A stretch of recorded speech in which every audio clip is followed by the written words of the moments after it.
Vote दीजिए, ज़्यादा से ज़्यादा वोट दीजिए। तो हमको शिकस्त देना है, जिनका धरना प्रदर्शन पे हो, धमकियों पे हो, लोगों को हमको शिकस्त देना है। ऐसे फाइनल होगी। यानंतर सन्मानित सुफियान मोमीन साहेब, आपसे गुजारिश है प्लीज वेलकम असेल आपण या स्टेजवर त्यांचं स्वागत. फरीद मोमीन यांना देखील मोमीन ॲडव्होकेट शबनूर मोमीन मॅडम यांना देखील विनंती असेल आपण स्टेजवर यायचं. आपल्या सर्वांचं किंवा सार्वत्रिक निवडणूक 2025-27 आजच्या ह्या गेट टुगेदरच्या ॲडव्होकेट मुकेश पाटील स्वागत आणि सन्मान या ठिकाणी केलं जाणार आहे.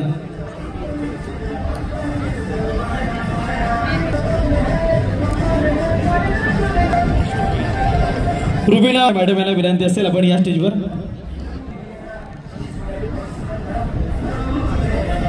वकील संघटनेच्या सिनियर ॲडव्होकेट रुबीना मॅडम यांचा सत्कार झालेला आहे. त्यांच्यावर 2 शब्दाला शुभेच्छा. अफील एंड अनिल अमोल, और प्लीज इनके लिए वोट कीजिए, वोट कीजिए. Thank you so. तर त्या गायक आलेले आहेत देखील या आपलं देखील मनपूर्वक हार्दिक स्वागत आहे. जे प्लेयर आहेत उमेदवारांच्या वतीने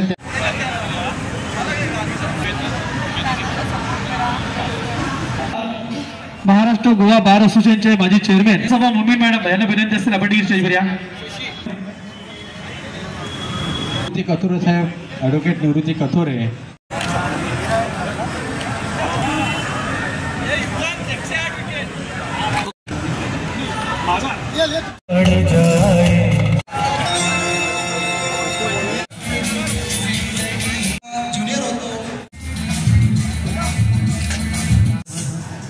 बाहेर थांबलेले आहे.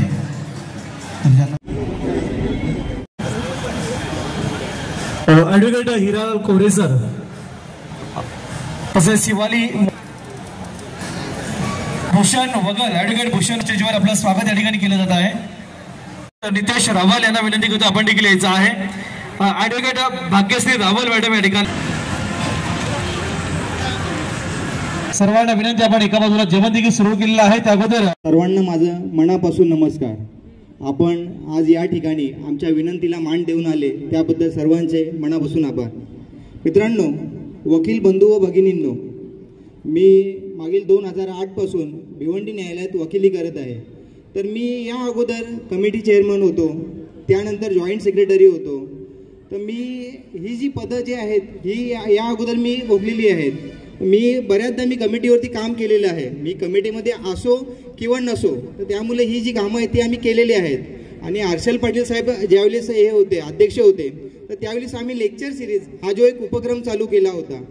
त्यानंतर बऱ्याचदा कोर्टाची ज्यावेळेस आंदोलनं झाली किंवा वकिलांवरती कुठे अत्याचार झाले, तर त्यावेळेस आम्ही आमचा पूर्ण ग्रुप बारच्या सोबत राहिलो आणि पूर्ण ताकदीनिशी ज्या वेळेस बारला गरज लागली तर त्यावेळेस आम्ही सर्व उभे राहिलो.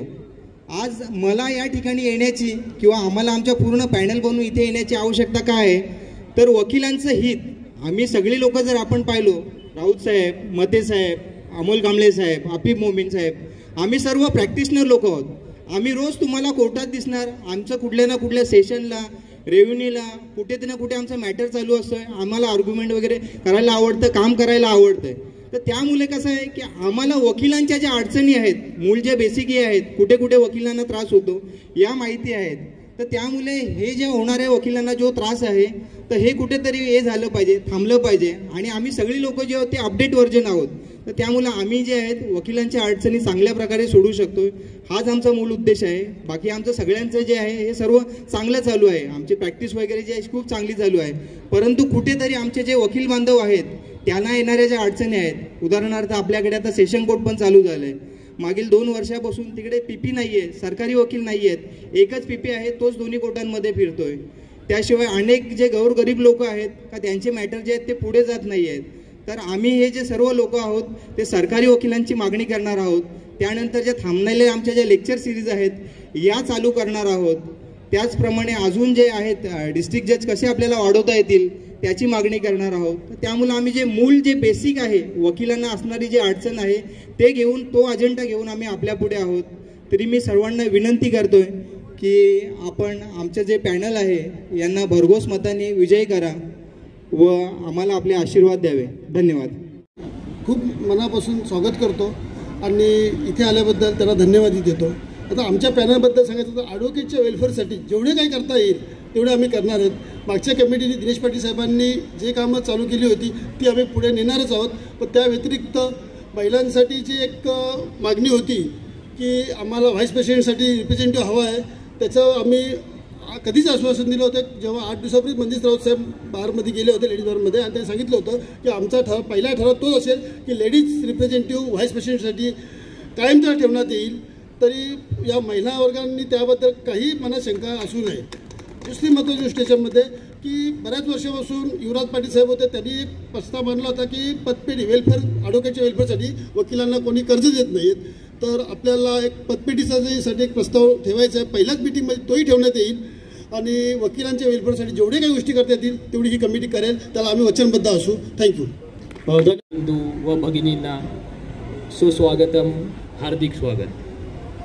I am very thankful that you have gathered here for such a wonderful evening. आणि माझा पुढे फक्त 2-3 शब्द सांगायचे, जास्ती मी सांगणार नाही. काय ते आमच्यावर असे ताशेरे ओढतात की आम्ही लोकशाही आहे, जातीवाद करतात, डिक्टेटरशिप करतात.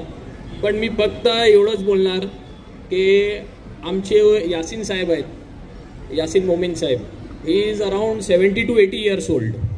आमचे नसीम मोमीन साहेब आहेत, सफवान मोमीन साहेब आहेत, ते माननीय प्रमोद पाटील साहेबांसोबत खूप दिवसापासून आहेत, ते जुळलेले एकत्र जुळलेले आहेत. असं सर्व काही असेल तर त्यांची जोडी अजूनपर्यंत काय थांबली नव्हती. तर मला फक्त एवढंच सांगायचं आहे की our first religion is advocacy and advocacy is only our religion, nothing else. So we should आपल्याला म्हणजे सर्व म्हणजे जे जातीवाद वगैरे जे सांगतायत सर्व, तर आपल्याला हे म्हणजे खरोखर म्हणजे डिलीट करायचं आहे आपल्यामधून आणि ॲडव्होकेसी आपल्याला फॉलो करायचं आहे. आणि मी फक्त आपल्या सर्वांना रिक्वेस्ट करतो की आमचे जे सर्व पॅनल आहेत ते सर्व all of us are very sensible. So please cast your vote and be very I am very thankful to all of you. So please kindly cast your valuable votes and आम्हाला विजय म्हणजे द्यावा ही नम्र विनंती. 2025-2027 या get together पार्टीचे आयोजन आज करण्यात आलेले आहे आणि या पार्टीसाठी सन्माननीय बार कौन्सिलचे माजी चेअरमन श्री प्रमोद पाटील साहेब, तसेच सर्व सन्माननीय सिनियर व ज्युनियर वकील बंधू भगिनी उपस्थित झालात. खरोखरच आजचं गेट टुगेदर म्हणजे एक पॅनल. मंजित राऊत साहेब अध्यक्षपदासाठी उमेदवार आहेत, उपाध्यक्षपदासाठी श्री अजय पाटील साहेब उभे आहेत, सचिव पदासाठी मते साहेब उभे आहेत, तसेच जॉईंट सेक्रेटरी आफिफ मोमीन साहेब उभे आहेत, खजिनदार पदासाठी अमोल कांबळे उभे आहेत.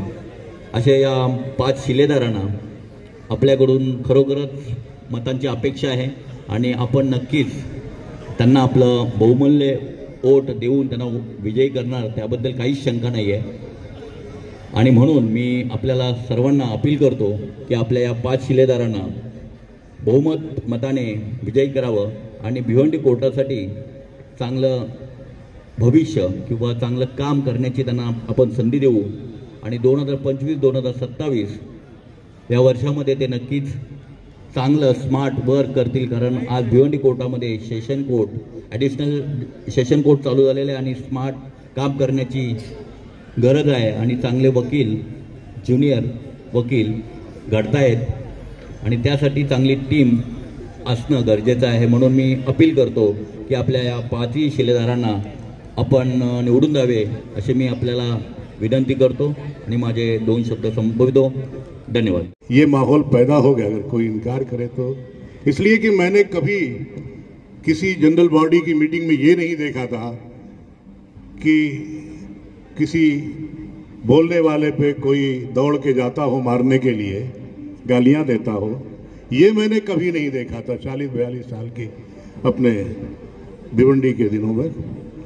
ये बार में कभी नहीं हुआ था और पिछले दिनों देखने को आया। आपको कोई बात कहनी है तो माइक लगा हुआ है, आप आइए और अपनी बात कहिए।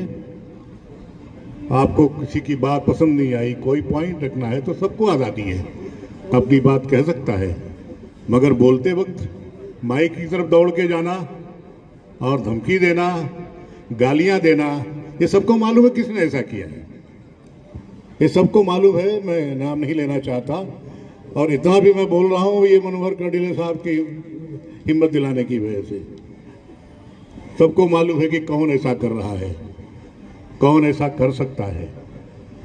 तो हमने बहुत संजीदा माहौल भिवंडी कोर्ट का देखा है, बहुत संजीदगी से हमने वकालत किया है। परंतु ज्यावेळी आमचे सिनियर प्रमोद पाटील साहेब असेल, अक्षय पाटील साहेब, नसीम मोमीन साहेब यांच्यावर ते ताशिरू ओढले जातात, त्यांना निवडणूक आहे, निवडणुकीचा कर, प्रचार कर, निवडून ये। परंतु तसं नाही, मी दादागिरी करणार, मी दमदाटी करणार, मी असा आहे, मी तसा, मी आंदोलन करणार आणि ते पोस्ट तिकडे टाकायचे, एवढंच काम आहे। म्हणून मी तुम्हाला एकच सांगतो, हा पॅनलचं आपण नाव नाही ठेवला, पण मी त्या पॅनलचं नाव नाही ठेवलं, एकच बोलतो, भिवंडी वकील संघटना बचाव पॅनल असला पाहिजे। या नाव परिवर्तन यांचं नाव आहे, पण हा भिवंडी वकील संघटना बचाव असला पाहिजे। कारण काय, जी व्यक्ती आहे ना, त्या व्यक्तीचा स्वभावाकडे बघून जाऊ नका, स्वभाव फार विचित्र आहे, आपण अनुभवलेला आहे, किती लोकांवर अत्याचार केलेला, किती लोकांवर गुन्हेगार आणि गुन्हेगार आणि शब्द किती मोठे मोठे, तानाशाही, सरंजामशाही, किती मोठमोठी शब्द आहेत ते, पण तसे वागतं का? आपल्याला डॉक्टर बाबासाहेब आंबेडकरांनी संविधानामध्ये अधिकार दिलेले आहेत, बोलण्याचा अधिकार दिलेला आहे, राहण्याचा अधिकार दिलेला आहे, पण त्या संविधानाप्रमाणे तर वागा।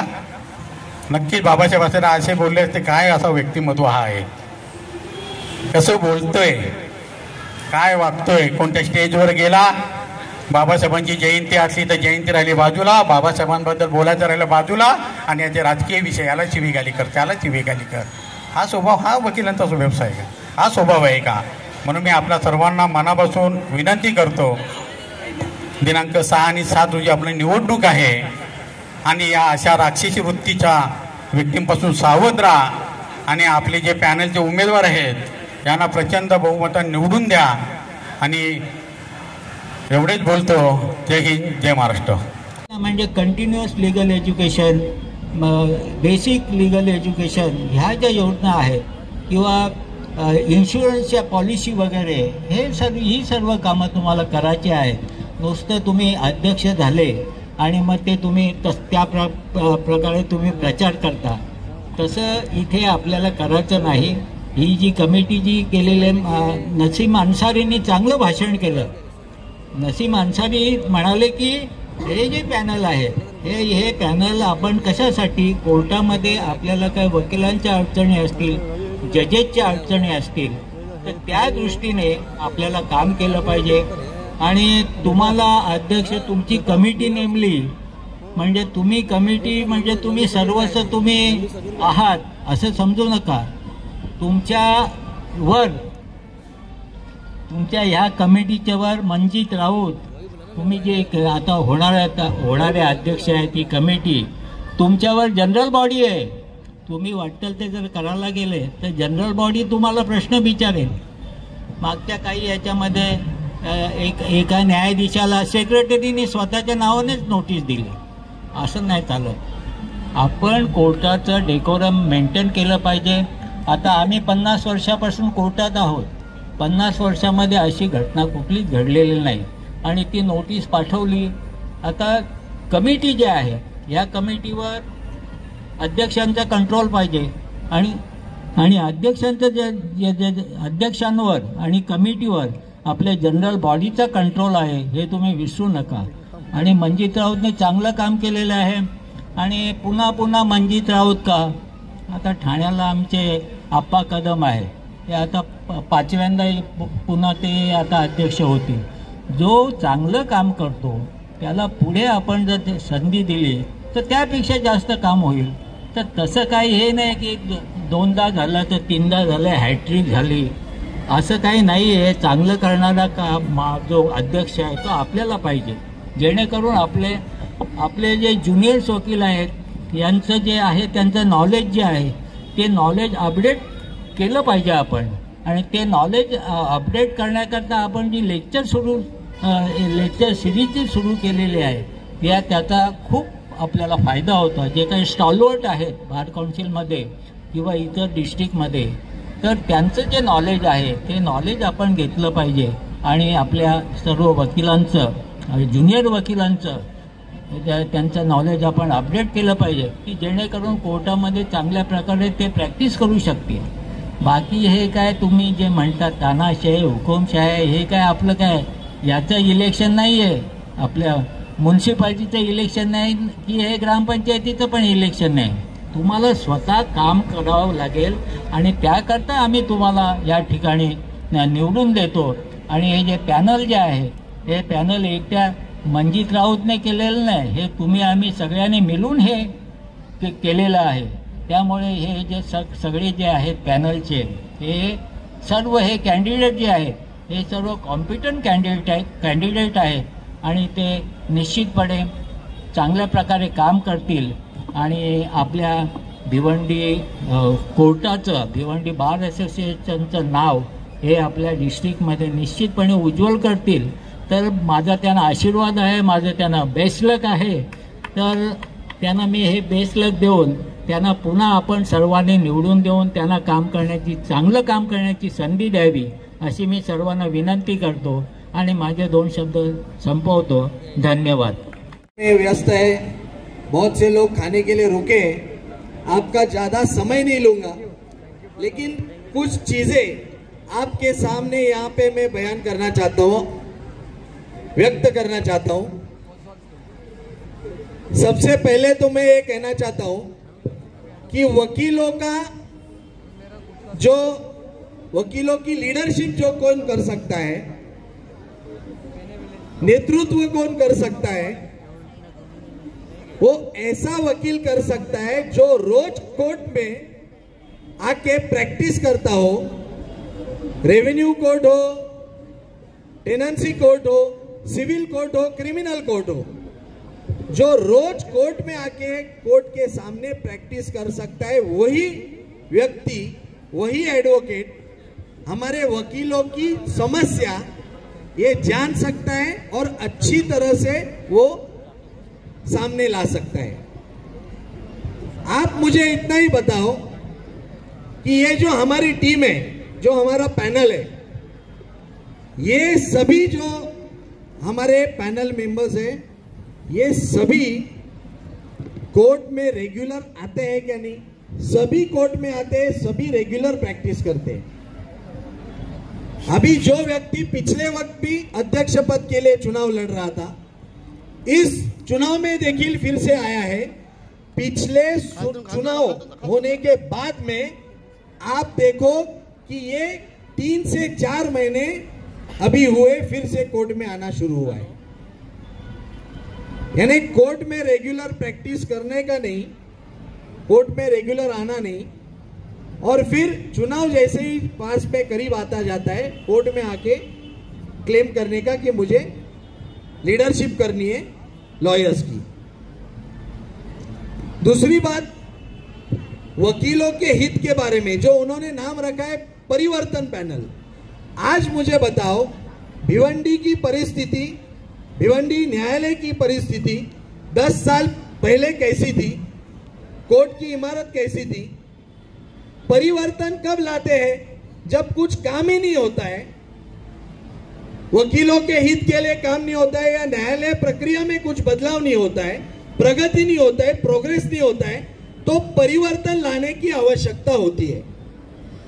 अभी यहाँ पे जो लॉयर्स बैठे हैं, एक भी लॉयर ऐसा नहीं कहेगा कि 10 साल से जो हमारी प्रगति का जो सिलसिला शुरू है, सबसे पहले तो हमारी इतनी भव्य इमारत जो महाराष्ट्र में जो फेमस और अच्छी सुसज्ज इमारत अगर कहेंगे तो गलत नहीं होगा, ऐसी इमारत हुई. वो इमारत होने के बाद में वो 16 कोर्ट की इमारत में हमें एडीजे और सीनियर डिवीजन के कोर्ट की आवश्यकता थी.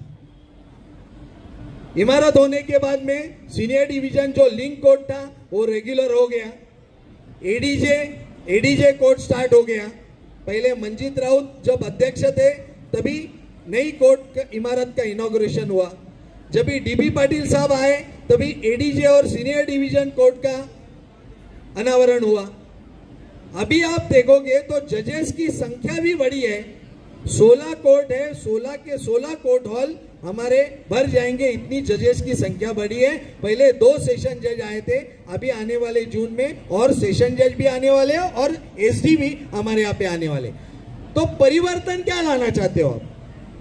कोर्ट की तो तरक्की हो रही है, कोर्ट में जो न्यायाधीशों की संख्या है वो भी आज फुल कोरम हो चुका है, एडीजे सीनियर डिवीजन कोर्ट भी आ चुके हैं। तो परिवर्तन किस चीज का, इसका खुलासा कोई नहीं करता। क्या है, फेक नैरेटिव सेट करना ये बहुत आसान काम है। तानाशाही, दंडेशाही, हिटलरशाही बोलना कौन कर रहा है? आप अगर अच्छे वकील हो तो आपका टैलेंट है वो कोर्ट के सामने सिद्ध करो और वो टैलेंट के भरोसे पे या टैलेंट के आप टैलेंट से प्रूव करो। आप कोर्ट के सामने कुछ प्रूव नहीं करते, केसेस चलाते नहीं हो और खाली ये फेक नैरेटिव सेट कर रहे हो कि ये तानाशाही चल रही हो, दंडेशाही चल रही है। किसकी चल रही है? कोर्ट में पिछला इलेक्शन जब हुआ, जब रिजल्ट्स डिक्लेयर हुए तो किसने बंदूक निकाली, किसने रिवॉल्वर निकाली, किसने गालियां दी? ये आप देखो, हम लॉयर्स हैं, ये हमारी संस्कृति है। गाली गलौज करना, सीनियर को गाली देना, सीनियर का इंसल्ट करना, ये हमारी संस्कृति है? बिल्कुल नहीं है। ऐसे जो व्यक्ति है जो शॉर्ट टेम्पर्ड है, जो डेकोरम मेंटेन नहीं करते, इथिक्स नहीं है, ऐसे व्यक्ति हमारा नेतृत्व कर सकते हैं क्या? ये मेरा पहला सवाल है। विजन क्या है? अभी आप दिखाते हो मैनिफेस्टो, अभी इतनी चीज ऑलरेडी हो चुकी, अभी आगे क्या करना है सिर्फ मैनिफेस्टो में लिख के नहीं होगा। इतने साल से जो काम हुआ है किसने किया है? सभी सीनियर्स ने किया है, सभी जो इसके पूर्व अध्यक्ष ने किया है। किसी भी एक व्यक्ति को ये श्रेय हम दे नहीं सकते और सभी को श्रेय जाता है। तो ये प्रोग्रेस तो हुआ ही है ना, फिर और परिवर्तन क्या करना है? अभी मैनिफेस्टो आज हमने देखा, हमारे युवराज पाटिल साहब ने एक मैनिफेस्टो, ये सब मैनिफेस्टो सिर्फ बना रहे थे। जैसे हमारे सिद्धार्थ भोईर साहब ने बताया, क्या लैंग्वेज है मैनिफेस्टो की? यानी वो लैंग्वेज भी ऐसी है कि थ्रेटनिंग लैंग्वेज है। युवराज पाटिल साहब ने जो मैनिफेस्टो आज तैयार किया है उसमें क्या है कि आने वाले काल में ये जो कोर्ट हॉल हुए, ये एसी कोर्ट हॉल तो होने ही चाहिए। जो तकलीफ रेवेन्यू कोर्ट्स में है वो तकलीफ कैसी दूर होगी उस पर ध्यान देना है। ये कोर्ट के अलावा जो हमारे कलेक्टर ऑफिस में हमें जाना पड़ता था, वो कलेक्टर ऑफिस के हमारे जो एडिशनल कलेक्टर है वो भिवंडी में एटलीस्ट वंस अ वीक और ट्वाइस अ वीक आएंगे, वो हमें देखना है। सो ये सब चीज हमें और करनी है। बाकी तो हमारी चीज बहुत सी हो चुकी, लेकिन आप बोलोगे पुलिस स्टेशन में किसके वकील का काम है, वो मैं करवा के दूंगा, किसको कुछ हो गया वो करवा के दूंगा, ये इसमें कुछ मतलब नहीं है। वो तो सब पूरी कमेटी करती है। अभी पिछले कमेटी में डीबी पाटिल साहब ने भी किया है, उसकी पहली कमेटी जो भी थी वो कर रही थी। लेकिन आपका विजन क्लियर होना चाहिए। आप मिसगाइड करके कुछ करोगे तो कुछ होने वाला नहीं।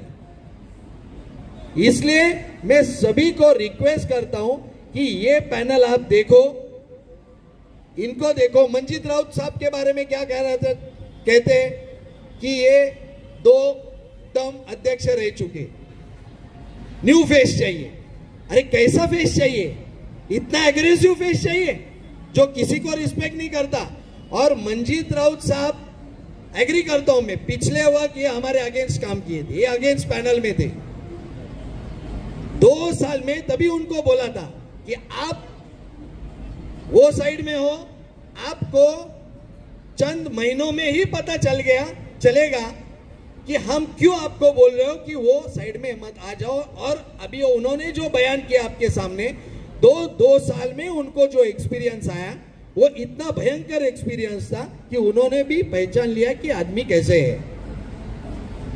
ये इसलिए ये आप सभी को ये एक्सपीरियंस फेस करने की आवश्यकता नहीं है, आप अभी जान लो।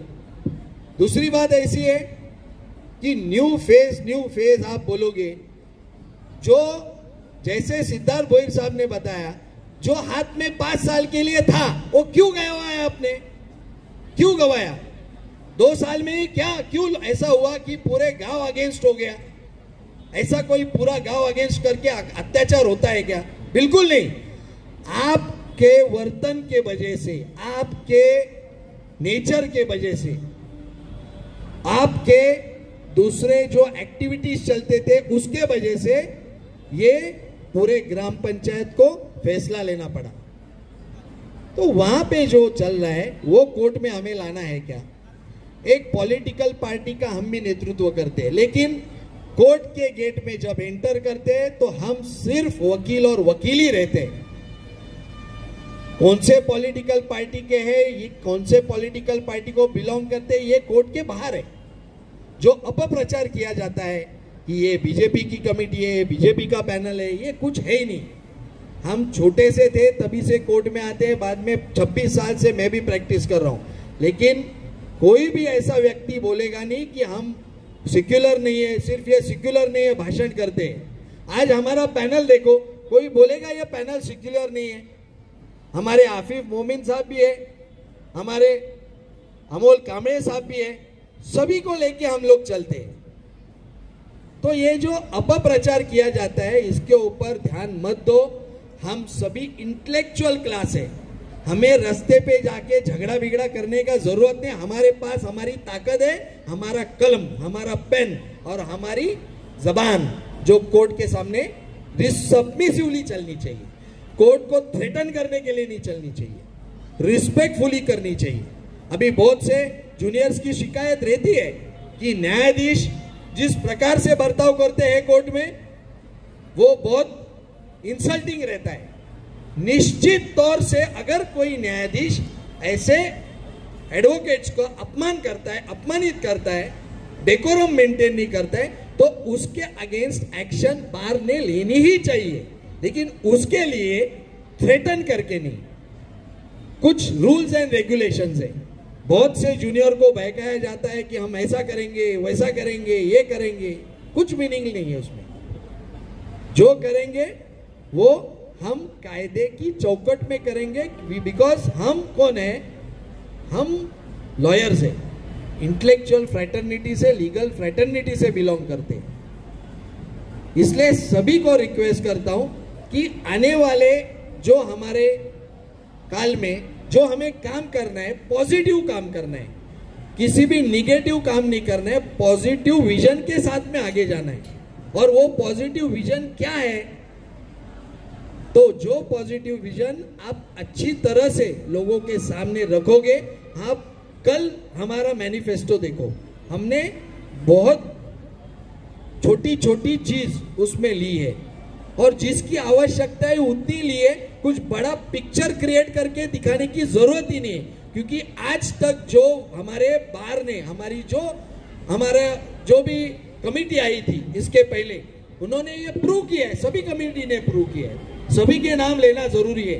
बोरकर साहब है, अय्यर साहब है, मौर्य मैडम भी है, उनके भी मैं नाम लूंगा। कल तो मेरे नाम से कुछ वहां पे खड़े फोड़ रहे थे वो, लेकिन वो नहीं हम बोलेंगे, लेकिन सभी ने काम किया है। मैं खुद था कमेटी में, सभी ने, मंजीत राउत साहब थे और सभी सीनियर्स ने काम किया है। तो वो काम आगे कैसे लेके जाएंगे वो हमें देखना है। आप सभी से रिक्वेस्ट करता हूं कि फेक नैरेटिव या कोई भी अपप्रचार करता है उससे आप बलि मत पड़ो। जो वर्डिक्ट यहाँ पे उनके बारे में, ग्राम पंचायत के बारे में दिया था मैल प्रैक्टिस का, वो सुप्रीम कोर्ट ने कंफर्म किया। याद रखो, सुप्रीम कोर्ट ने कंफर्म किया वो वर्डिक्ट। वो हमें शेलार ग्राम पंचायत नहीं बननी है, ये याद रखो। हमें शेलार है कि बिकॉज बार कोर्ट और ये सब अलग है, ग्राम पंचायत कॉरपोरेशन अलग है। इसलिए हमें हमारा मजाक बना के नहीं रखना है। सभी को रिक्वेस्ट करता हूं कि बहुत सोच समझकर मैं जो यहाँ पे मैंने जो बयान किया है, जो तकरीर की है यहाँ पे, वो आप बहुत सीरियसली लो इस पे विचार करो और फिर आप सोचो कि कौन से पैनल्स के साथ में आपको रहना है, किसको वोट करना है, कौन हमें अच्छी तरह से रिप्रेजेंट कर सकता है। इसलिए सभी का बहुत बहुत यहाँ पे मैं धन्यवाद देता हूँ कि आप हमारी रिक्वेस्ट से यहाँ पे आए। हम खास तौर से दिनेश पाटिल साहब का यहाँ पे मैं बहुत बहुत धन्यवाद देना चाहता हूँ कि जो 2 साल में उन्होंने काम किए, जो पहली कमेटी के काम जो बचे थे वो 2 साल के उन्होंने काम जो किए वो पूरे किए, और आने वाले काल में भी हमारी ये जो कमेटी है ये पूरा जो भी आगे अधूरे काम है वो पूरा करेंगे, इतना विश्वास मैं व्यक्त करता हूँ और मेरे 2 शब्द समाप्त करता हूँ। जय हिंद, जय महाराष्ट्र।